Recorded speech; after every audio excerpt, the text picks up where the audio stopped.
దేవి శరన్నవరాత్రోత్సవాలు ఇవాళ ఓరుగల్లు మొత్తం కూడా భక్తి పారవశ్యంతో భక్తుల్ని అమ్మవారి దీవెనలతో ఒకవైపు పొంగిపొర్లిపోతూ ఉంటే ఇవాళ భద్రకాళి అమ్మవారి ఆలయానికి వచ్చిన ప్రతి భక్తుడికి కూడా కాలక్షేపానికి కాదు, భక్తి పారవశ్యాన్ని పెంపొందించేందుకోసం ఇక్కడ నృత్య కళాకారులు ఇవాళ ఏదైతే శత్రు సంహారం జరుగుతుందో అమ్మవార్లు వాళ్ళ యొక్క శక్తిని ఏ విధంగా ప్రదర్శించబడుతుందో, ఏ విధంగా చేశారో అదంతా కూడా ఇక్కడ నృత్యం ద్వారా చేస్తూ ఉన్నారు. అందరికీ కూడా ఒక భక్తి పారవశ్యం అనేది, భక్తి అనేది ఆ నింగికి అంటుతుంది అంటే నిజంగా కూడా చాలా హర్షించదగిన విషయం. ఈ నాట్య కళ గురువులు గారు ఇక్కడ ఉన్నారు, వారు కూడా ఇక్కడ ఉన్నారు, వాళ్ళ మాటల్లో తెలుసుకుందాం. మేడం నమస్తే అండి. మేడం చెప్పండి, ఈ అమ్మవారి ఆలయంలో ఈ దేవి శరన్నవరాత్రోత్సవాల్లో ఈ విధంగా నాట్యం చేయడం, ఈ భక్తిని పెంపొందించడం ఎలా అనిపిస్తుంది? నమస్తే అండి, నా పేరు డాక్టర్ వెంపటి శ్రావణి. నేను డ్యాన్స్ టీచర్ని. గత 30 సంవత్సరాలుగా మేము ఈ ఉత్సవాల్లో పాల్గొంటున్నాము.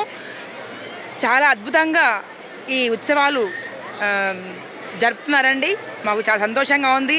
అమ్మవారి సన్నిధిలో మేము చేయడం మాకు మా పిల్లలకి అందరికీ కూడా చాలా అదృష్టంగా భావిస్తున్నాము.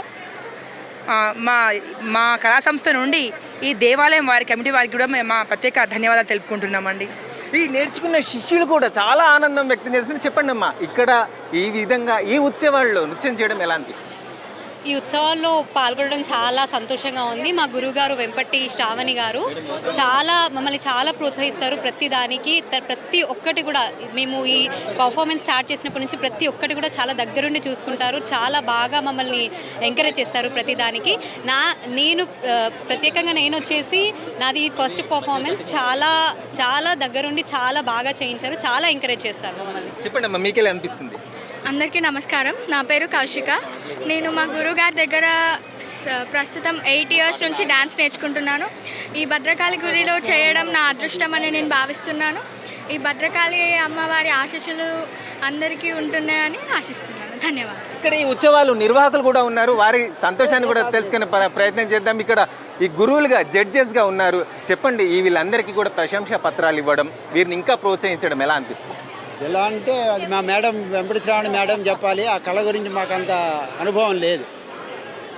చూసిన మొత్తానికైతే చాలా పెద్ద సంఖ్యలో భక్తులు చూస్తున్నాం. ఇక్కడికి వచ్చేసి ఈ నృత్య కళాకారులు చేసే నృత్యాలు చూస్తూ ఈ భక్తి భావాన్ని పెంపొందించుకుంటూ చాలా ఆనందం వ్యక్తపడుతున్న పరిస్థితి చూస్తున్నాం.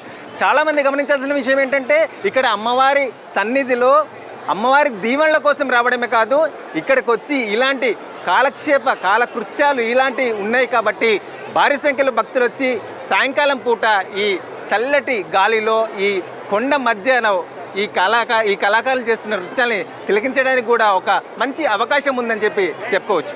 కెమెరామెన్ మధుతో నరేందర్, ఎన్ఎస్ఆర్ న్యూస్, వరంగల్.